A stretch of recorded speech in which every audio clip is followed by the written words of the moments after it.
Bonjour à tous et à toutes. Je m'appelle Jaïd, j'ai 29 ans et je vais te raconter mon histoire.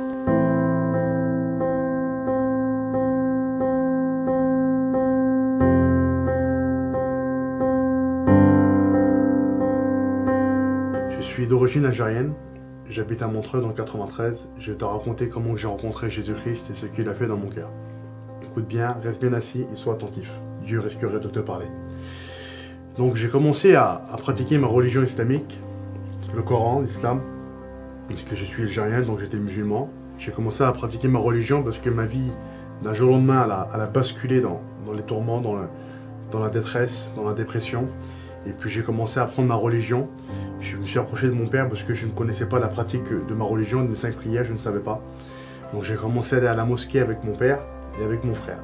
J'ai commencé à la mosquée, pratiquer mes 5 prières, les rituels donc, islamiques, le ramadan, comme tout bon musulman, les 5 piliers de l'islam. Et puis ma vie elle a commencé à se dégrader. Et puis chez nous on a un rituel, c'est lorsqu'on n'est pas bien, lorsqu'on dort mal, lorsqu'on est angoissé, on est parti voir un hajj. J'ai commencé à pratiquer les rituels donc, coraniques, il m'a fait des talismans pour pouvoir dormir le soir, pour pouvoir avoir la paix. Mais ma vie elle ne changeait pas, ma vie elle se dégradait. Et puis lorsque j'étais dans ma chambre, au bord du précipice, au bord du gouffre, j'ai un ami qui est venu vers moi, puis il m'a dit « Jaïd, il faut que je te parle, c'est un gitan. » Et puis il m'a dit « Écoute, je te l'ai jamais dit, mais je vais te le dire. » Je lui ai dit « Vas-y, je suis prêt à t'écouter. » Il m'a dit « Jésus t'aime. » Lorsqu'il m'a dit ça, c'était comme une flèche en plein cœur. Ma réaction était très immédiate, très violente. J'ai dit « Moi, tu ne me parles pas de Jésus, tu ne me parles pas de l'évangile, moi je suis musulman. Je crois en Dieu et en Mohamed sallallahu alayhi wa sallam. » Et puis on a commencé à changer, on a commencé à avoir un partage, et puis il m'a invité dans une église évangélique à Montreuil. Et puis lorsque je suis rentré dans cette église, j'ai écouté les témoignages, j'ai écouté les chants, j'ai écouté le pasteur prêcher l'évangile. Lorsque j'ai écouté ça, le message de Jésus-Christ, j'ai compris tout de suite au fond de mon cœur que c'était la vérité. Je suis rentré chez moi, et puis j'avais été bouleversé par le message de l'évangile. Je ne savais plus où mettre la tête. Et puis j'ai commencé à aller à la réunion, à la mosquée, à la réunion, à la mosquée. Mais plus j'allais à cette église, à la réunion évangéliste, plus Jésus prenait de la place dans mon cœur. Et puis un jour, je suis rentré chez moi, et puis j'étais bouleversé, et puis j'ai parlé à Dieu. Et puis j'ai dit, Seigneur, je veux que tu me montes un songe qui me définit où je dois aller, Seigneur. Le chemin que je dois prendre, parce que je suis perdu, je ne sais plus, Seigneur, si c'est l'islam, si c'est l'évangile, j'étais complètement perdu. Vous savez, c'est dur lorsqu'on est algérien, lorsqu'on est musulman, lorsqu'on rentre dans une église et qu'on souffre, d'écouter le message de l'évangile, c'est compliqué. Mais le Seigneur connaît toutes choses.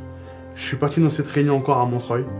Et puis le pasteur en face, c'est marqué dans la parole de Dieu, dans le livre des psaumes, chapitre 44, verset 22, que Dieu connaît les secrets des cœurs.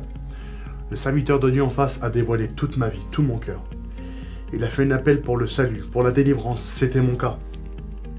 Et puis lorsqu'il a prêché, c'était ma position, c'était ma vie. Il a prêché Luc, chapitre 4, verset 18, il va dire, c'est l'évangile de Jésus, il va dire « Je suis venu pour ceux qui ont le cœur brisé. » C'était mon cas. Et puis j'ai levé ma main, j'ai donné mon cœur au Seigneur, et puis je suis rentré à la maison. J'ai été bouleversé, j'étais chamboulé. Et puis la réaction de mon père a été très violente aussi lorsqu'il a appris que j'étais chrétien. Il m'a frappé, il m'a parlé mal, il m'a humilié, des paroles qu'on ne dit pas à un enfant, il me les a dit. Mais je bénis Dieu, parce que ce qui est impossible à l'homme est possible à Dieu.